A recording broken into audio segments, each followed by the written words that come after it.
all extremely passionate about the India story. A Standard Chartered report recently placed India as the second largest economy in the world in 2030 with a purchasing power parity GDP at 45 trillion after China's 64 trillion and US behind us at 31 trillion, just 11 years away.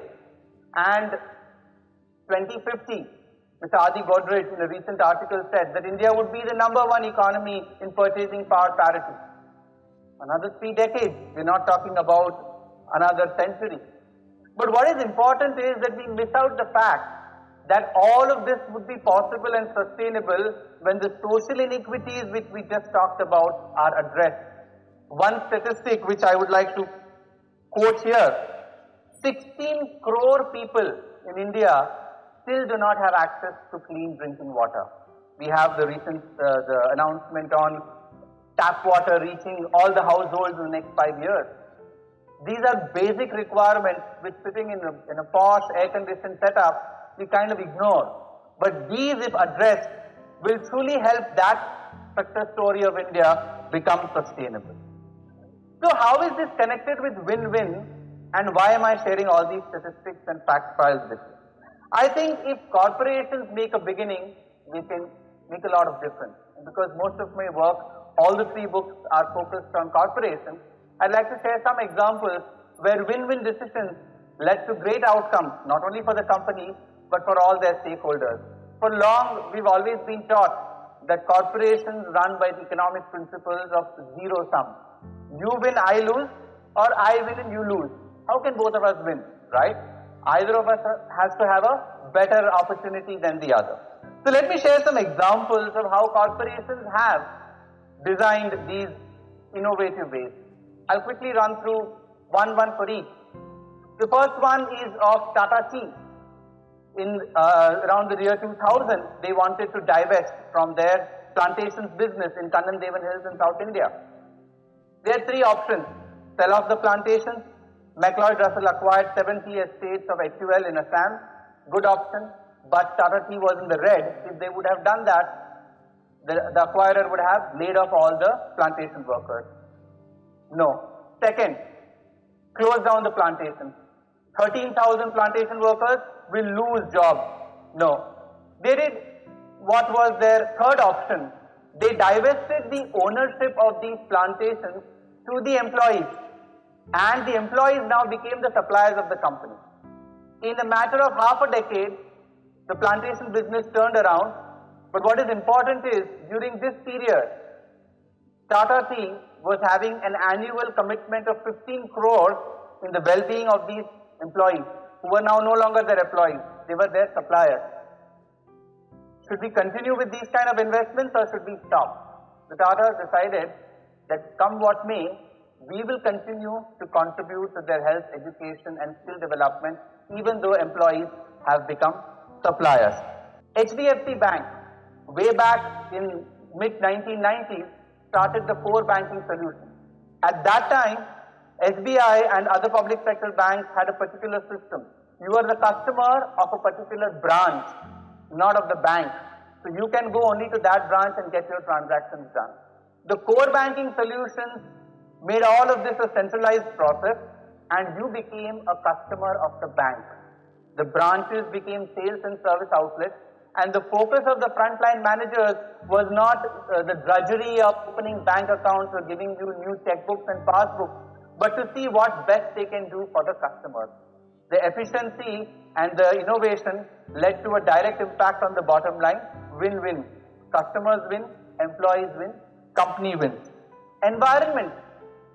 How many of us know that Tata Power's focus is to ensure that they reduce the consumption of their key product, energy, electricity? How many companies will promote that reduce the consumption of our product? We do not want you to buy more of our product. The recent Zomato ad, Kabhi Ghar Pe Kha Liya Karo. Similarly, Tata Power started on Twitter, Kabhi Bijli Band Karke Nature Ko Dekha Karo. But almost 10 years earlier, they started what was called a club energy program. The whole focus was to spread the awareness that usage of less electricity Optimal utilization of electricity can lead to better lives for them, their community, and for the country. Over a decade, they were able to reach out to 550 schools. They were able to get together 5.5 lakh school students who became energy champions and ambassadors, going in their societies and collecting receipts where people had reduced the energy consumption for this month compared to the previous month because they would get a prize in school.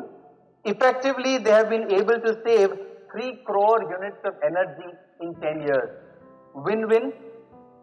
The last one, and Mohit's favorite, is on Taj Hotels. We all know the kind of bravery the employees showed when they put themselves between the bullets of the terrorists when the attack was there in 26/11.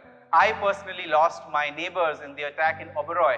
The same day, husband and wife passed away in the same terror attack. What happened was, 2 months after the terror attack, there was supposed to be a particular function at Taj. That particular morning, there was a short circuit in the hotel. They could not have the function with 400 guests when there's a short circuit. Anyway, they are recovering from the terror attack and the kind of infrastructural changes they were getting into. So what happened? They were thinking, how do we relocate these 400 guests at such a short notice? That's when Karambir Kang was a manager who lost his wife and 2 sons during the terror attack, and Hemant Oberoi was the chef. They decided to do something which was unthinkable. They called up Oberoi, their competitor, and said that we know that you have your ballroom available this evening. The food is ready. We have 400 guests. This was the problem we had this morning. Can you please ensure that this function is relocated to your ballroom for this evening? You can imagine competitors getting together, Taj food being made available in Oberoi. Those who are in the hospitality industry can imagine what it takes to make such a decision. But it was a phenomenal win-win in the interest of the customer. And I'll take you back 25 years earlier, when Oberoi started their first hotel in Mumbai, Taj gave an advertisement. We welcome our friends to share the prosperity of the city of Mumbai. Who does that for welcoming competitors? This is what win-win can lead to. The last part, there is the money in all of this. We are not philanthropists. We need to get money. Business of business is business.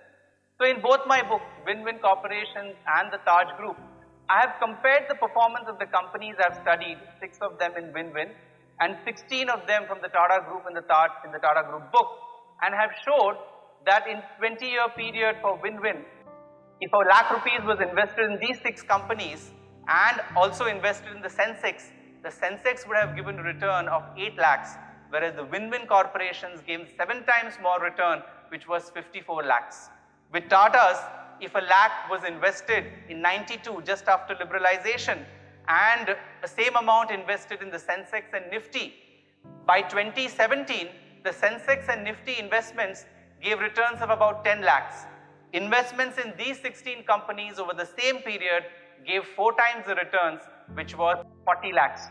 They gave more returns to shareholders than what Siemens, GE and Mitsubishi, the largest conglomerates of Asia, Europe and America gave, and they also gave more returns than Warren Buffett, Berkshire Hathaway.